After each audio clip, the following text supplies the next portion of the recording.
work on the issues that we have to get our country better, make our country better. I pray, Lord, that this meeting will be a good one, Lord, and a very productive one. I pray for everyone and every single one of us that are here, that will all be a good faith for this, and that you will be in control. We pray, Lord, these things in the name of Jesus. Amen. Thank you, Jesus. I pledge allegiance to the flag of the United States of America and to the republic for which it stands, one nation, under God, indivisible, with liberty and justice for all. Thank you. I just need to amend the agenda for a number C for declaration of a quorum, please. So I see that there are 1, 2, 3, 4, 5, 6, 7, 8, 9 voting members here. So I have a declaration of a quorum.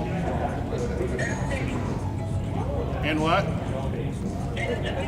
And you. Yeah, but I don't think we can do that on the phone. It doesn't matter. So We don't need it. it doesn't matter, but we're fine. So 9 plus Chris per phone. Okay? Very good. So I appreciate y'all coming down early so that we can get through some of these logistics. One of the issues is, I don't know if you even want to call it an issue, frankly, but our pre-sales have been so good on the Lincoln Day dinner that we've blown through our $20,000 budget. So, Yay. Yay!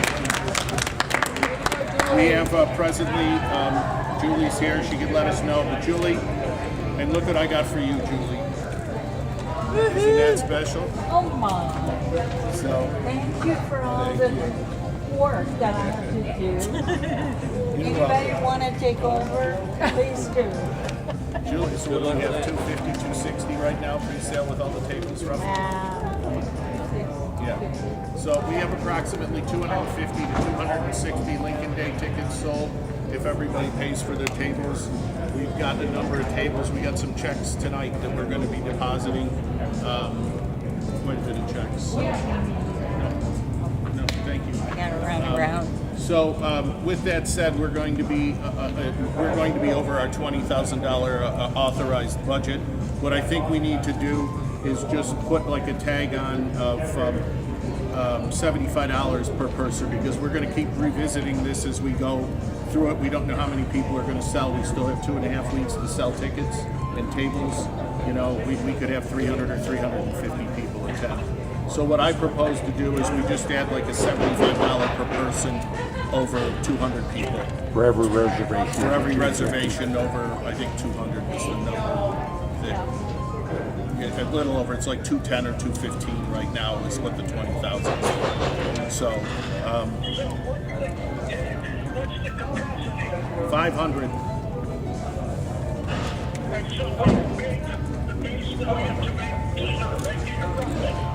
We already have a profit, that's correct. This will be fun. Yeah, we already have probably a $10,000 profit. Thank you. And the money's in the bank too. So that's what's the nice thing. Chris Hiskins is on the phone. So the money is in the bank. We're on weekly deposit. We've got about $8,000 or $7,000 to put in the bank tomorrow. We got credit card swipe machines here for people to pay. So we're in very good shape on the Lincoln Day dinner. Very good shape. So I'll entertain a motion. I'll make a motion to up it to $75 a person, What do you- 200. Over 200. Okay. So the motion on the floor is $75, a budget, a floating budget authorization for $75 per reservation over 200, in addition to the 20,000. Does that make sense, Mike? Yeah. Okay. We have a second on that motion. Sherry Brown. Chris is second. Thank you. Any discussion on the motion? Call the name. Call the Okay. motion. All in favor? Aye. Opposed? Motion carries unanimously. Second thing, TK, this was a big source of contention the last meeting. it has been a budget authorization for approximately 4 to 5 years. It was a huge slap in the face to TK, and she took it very, very personally that it was directed at her, and I can understand why after she went to all the efforts to get the governor here. The standing commission rule has always been for outside fundraising 20%. There was no reason to cut it to 15% last meeting other than a kind of a punitive thing in my opinion.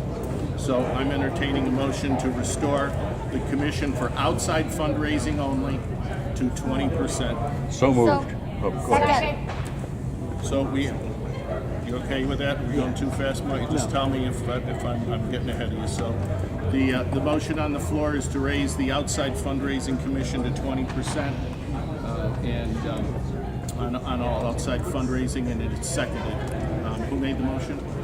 Bob. Susie made the motion. Sherry Brown seconded the motion. Any discussion on the motion? Call for the question. Okay. Just to clarify, when you say outside fundraising, there is no commission paid on tickets sold or That's correct. anything This to is do just with the outside Lincoln Day dinner? fundraising. That's correct. Okay. Just outside fundraising. That is correct. Go ahead, Chris. This is for future endeavors. Yes. Any future? Just no. This has nothing to do with the dinner.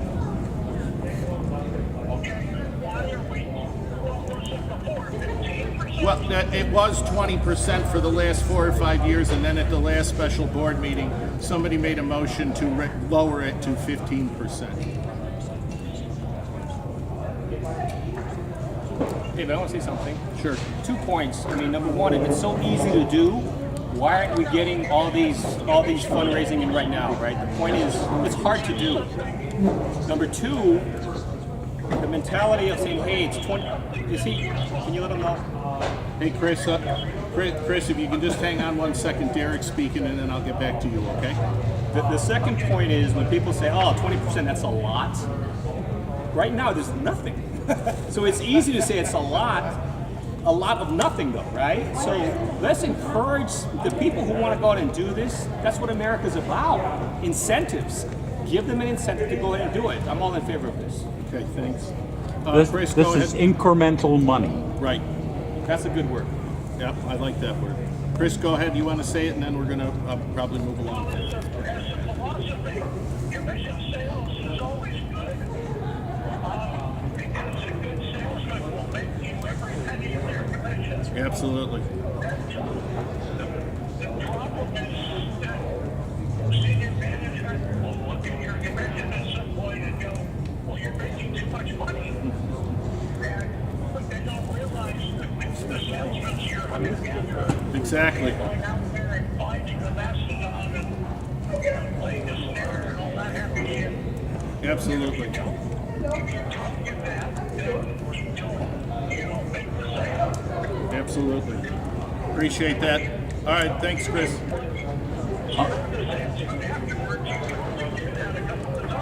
Right. Right.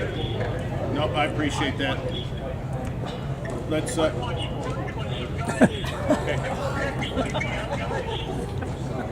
Motion to clean up. You're getting this word for word.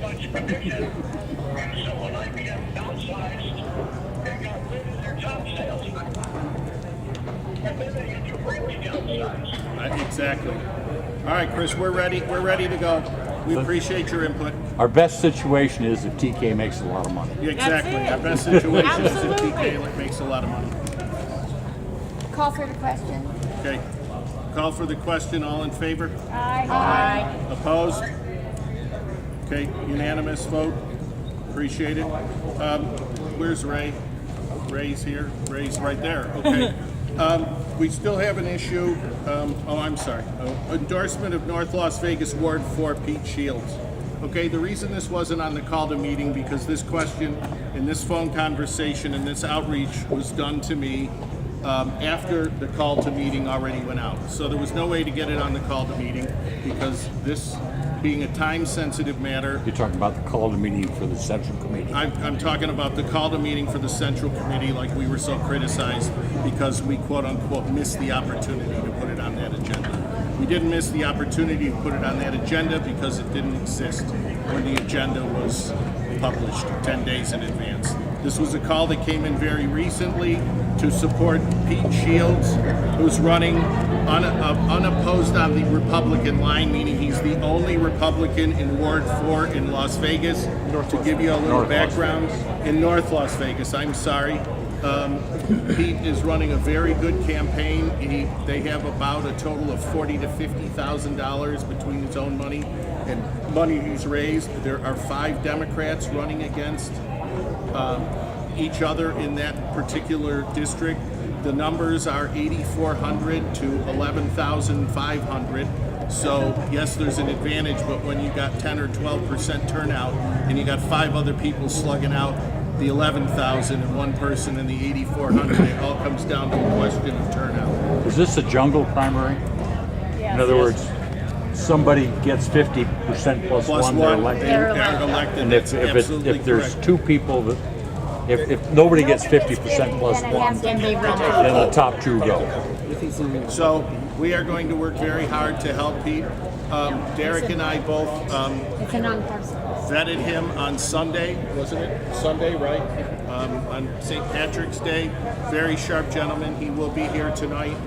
He's got some campaign literature. I did distribute all his bios and everything, which were very well done.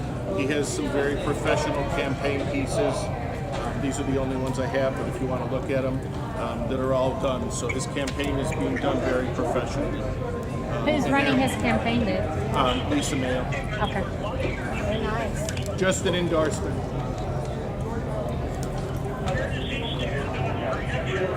On what?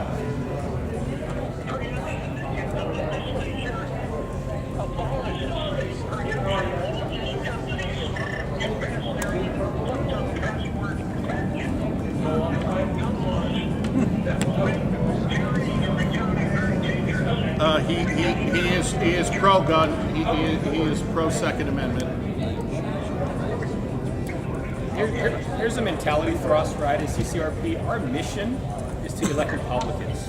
And that's why we move so quickly on this. We can play games all we want. At the end of the day, if we don't do this, we're irrelevant. There's no reason for us to come to these meetings if we're not elected Republicans. Absolutely. Very well said, Derek. Very well we said. need everyone to get behind Pete. This is very winnable. Yeah. This is all a matter of turnout. This is a. We could double the turnout and win, and win on the first run. Okay, so I mean these numbers, we looked at them, we went through them, and Julie Herford has been so nice to volunteer through her Nevada Can and her other program after she's wrapped up. Well, it's got to be this month though, to help run a voter drive. Or what do you call it? A door-to-door, door knocking, canvassing drive for him. Early voting's already started. Early voting has already started. That's why this was critical to do now. We could have a great influence if we pick up 10 or 12%. If we double a normal turnout for an election, we could steal this seat from them, which they think is theirs. So, and it's not going to take a lot of our resources, just some shoe leather and some effort, and we could have something to show for this. So that's the reason behind it. That's why we jumped on it as quick as we did, and that's where we are. So I'll entertain a motion to endorse Pete Shields. Second. Okay. I second it. I think you made it first, right? Okay. So Carl made the motion first. Bonnie seconded it. Any further discussion? All in favor? Aye. Opposed? Okay, that motion carries unanimously. Now, does that have to go to the Central Committee? Well, it's very unclear. Memory serves, that used to be the rule.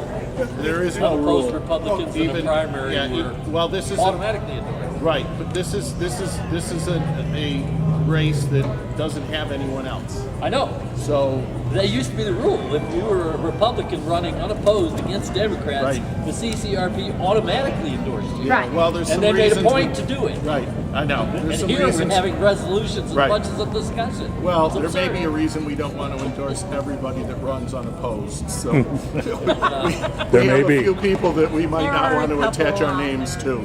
So And you're right, and you know, they did do that proviso in the past. yeah. So there may be a reason that we don't And want passes to. a background check is the key word.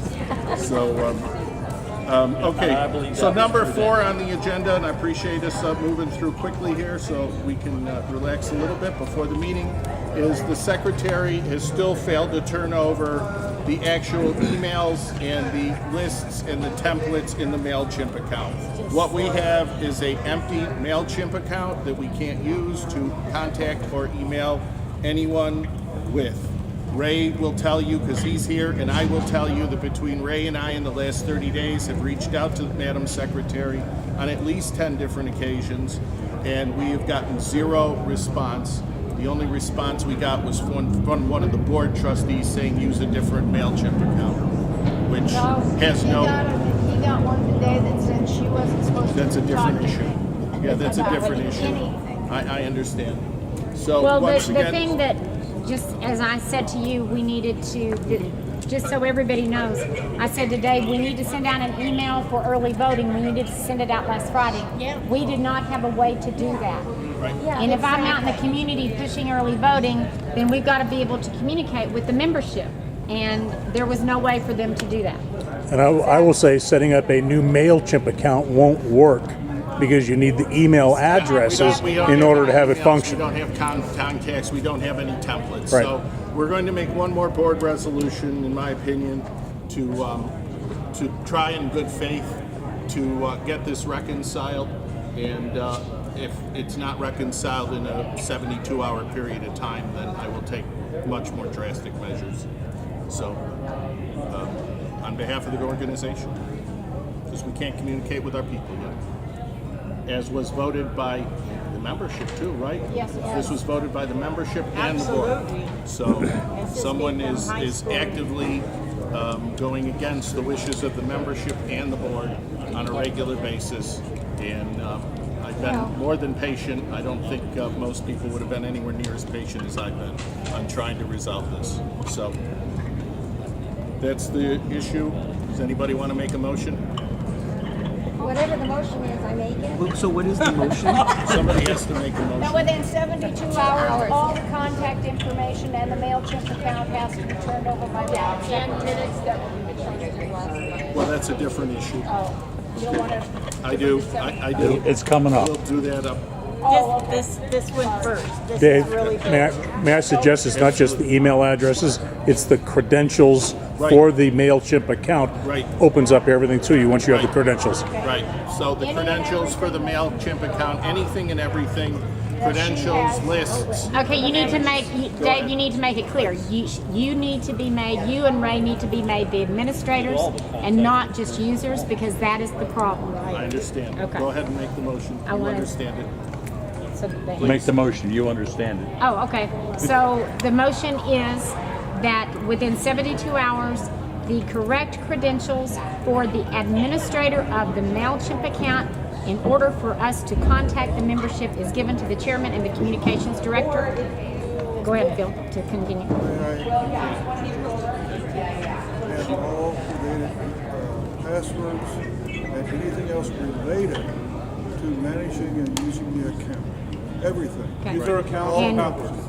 And any and all information related to using the account, any account, social media wise, email wise, the MailChimp, any account, Emails, past member emails. including not just the MailChimp, but all IT information, because there is no information for the domain name, there is no information, the information is limited for the Google Mail, and all information needs to be given within 72 hours to the chairman and to the communications director so that the body can be communicated with.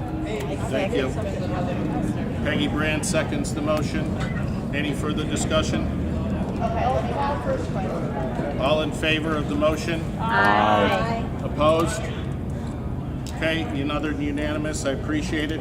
And so pursuant to section 4.9.3, review of officers, committees, and other organizations with the CCRP to assess performance of their duties, that's my responsibility. I'm going to publicly state that I'm very unhappy with the secretary's duties, and I'm very unhappy with the political director's duties. The political director has told us now that he has reached out to all the Republican candidates. He has not Mr. Shields was not reached out to. A number of the candidates were. When we got emails back as to why, he said, well, if they reach out to me, I'll work with them. That is not what a political director does. A political director for our organization is going to be very active. And obviously the secretariat I'm unhappy with for the reasons in number 4. And she just did another thing to Bill today because Mr. Steeren, the whip, because Mr. Steeren's job, one of his jobs is to whip the members for the votes up in Carson City. And she was told that he doesn't have any business basically talking to the state committee, central committee people to get them to go up to the meeting. That is not true. So it is one of his job duties per the bylaws, and he's trying to facilitate his duty in an appropriate fashion, and he is being blocked by the secretary. So, in certain terms, am I going to tolerate this any longer? We are going to have a functional organization where everyone can communicate with everyone. Anybody else want to make any other comments with regards to that? Also, Go ahead. Also, one of the duties is to get the proxies and utilize those with the chairman to the proper people are effective and we assign to the people going so we have a consensus of all people. So we are being stymied in that effort. We are going to get that corrected, and one way or another, once and for all. Okay? So, no, that's my list. That's my program. If you want to discuss with me at a later date, that's something we can do that. Right now, those are our 2 most pressing needs. We have elections right now. We're not working with our people strongly enough to try and get 1 or 2 of these elections. And we need the database to get to Carson City and to communicate with our folks. Okay? That's all I have tonight, folks. I appreciate your coming here and your support. Let's keep working on it. I just want to mention to the board that Jesus Marquez has been nice enough to accept the position of communications director. He will be a tremendous asset to us. Thank you. Okay. So here's Chris. Go right over here, Chris. Motion to adjourn. Okay.